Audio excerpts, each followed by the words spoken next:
BRS పార్టీకి కేసీఆర్కు అధికారం పోయిన 3 నెలల్లోనే ఇలాంటి పరిస్థితి ఎందుకు వస్తోంది? నాయకులంతా ఒక్కొక్కరుగా వెళ్ళిపోవడానికి కారణమేంటి? అంటే తెర వెనుక అంతులేని ఆవేదనే కనిపిస్తోంది.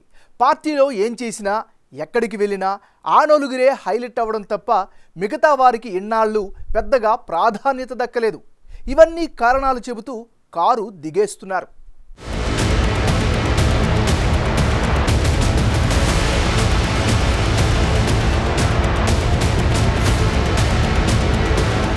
ఒక రాజకీయ పార్టీ అంటే రాజకీయాలే చేయాలి, అపర చాణక్య వ్యూహాలు రచించాలి కాదనలేం. కానీ నాయకుడు తమ పార్టీ నేతల్లో కార్యకర్తల్లో ఒక నమ్మకాన్ని కలిగించాలి, ఒక బంధం అనుబంధాన్ని కలిగి ఉండాలి. కానీ కేసీఆర్ మాత్రం ఇవేవి పట్టించుకోలేదు. అంతా కమర్షియల్ బంధాలే అన్నట్లుగా వ్యవహారం సాగింది. గత 10 ఏళ్లు అధికారంలో ఉన్న సమయంలో అయితే కథంతా ఇదే. ఎవరినీ పట్టించుకోలేదు. కనిపిస్తే కసురుకునే పరిస్థితి కనిపించింది. కలుద్దామని వెళ్తే ఎదురుచూపులు తప్ప చాలా మంది నిరీక్షణ ఫలించలేదు.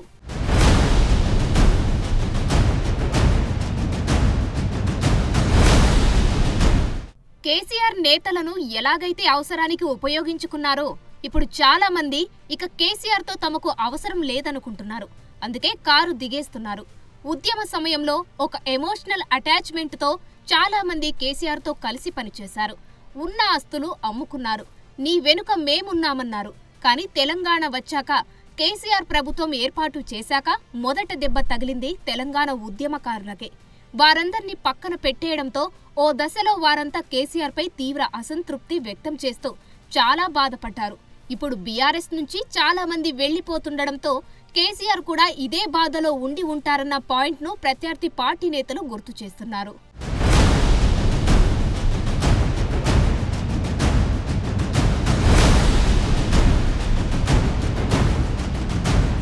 కవిత అరెస్ట్ అయితే నవ్వుతూ తుళ్లుతూ వెళ్లి కాంగ్రెస్ కండువా కప్పుకున్నారని కేటీఆర్ బాధపడుతున్నారు.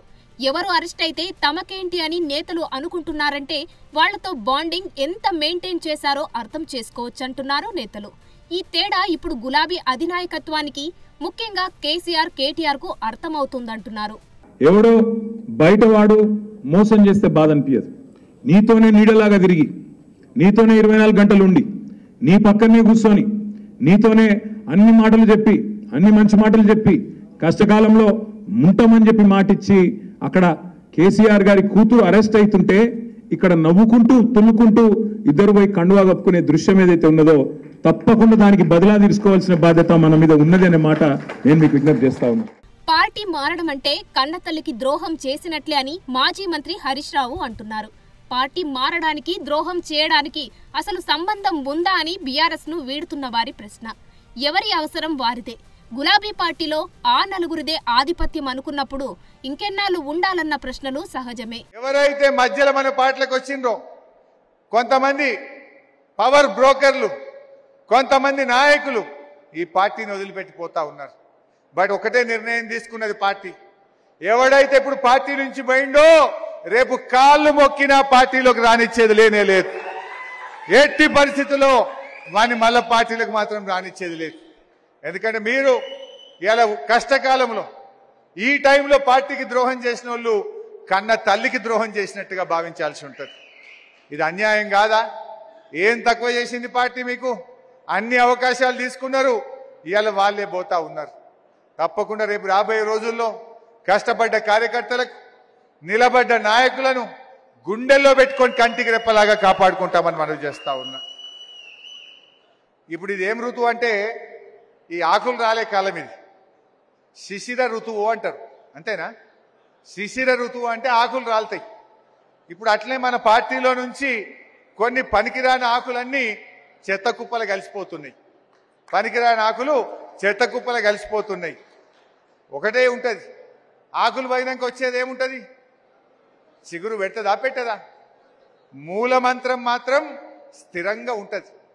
ఆకులు పోయిన తర్వాత మళ్ళీ కొత్త చిగురు వస్తుంది, మళ్ళీ ఆ చెట్టు మళ్ళా వికసిస్తుంది. రేపు కూడా కొన్ని పనికిరాని, కొన్ని ఆకులు పోయినట్టు కొంతమంది నాయకులు పోవచ్చు, కానీ బీఆర్ఎస్ పార్టీ మాత్రం తెలంగాణ రాష్ట్రం ఉన్నంత కాలం బీఆర్ఎస్ పార్టీ ఉంటది ఈ గడ్డ మీద. బీఆర్ఎస్ పార్టీ తెలంగాణ ప్రజల కోసం, ఈ ప్రాంతం కోసం పనిచేసేటువంటి పార్టీ బీఆర్ఎస్ పార్టీ. మొత్తంగా గులాబీ బాస్కు తత్వం ఇప్పుడిప్పుడే బోధపడుతోందంటున్నారు. ఏది శాశ్వతం కాదు అన్నది గుర్తిస్తున్నారంటున్నారు. పార్టీకి కార్యకర్తలకు మధ్య అనుసంధానంగా ఉండాల్సిందేదో ఇప్పుడిప్పుడే తెలుస్తోందంటున్నారు. ఇన్నాళ్ళు మిస్ అయిందేంటో బోధపడుతోందంటున్నారు. కానీ బాస్ అనుకున్న టైం దాటిపోయింది. పరిస్థితులు చేయి దాటిపోయాయి. అధికారమూ పోయింది. నా అనుకున్న వాళ్ళు పోతున్నారు. ఇదే జీవితం, ఇదే రాజకీయం.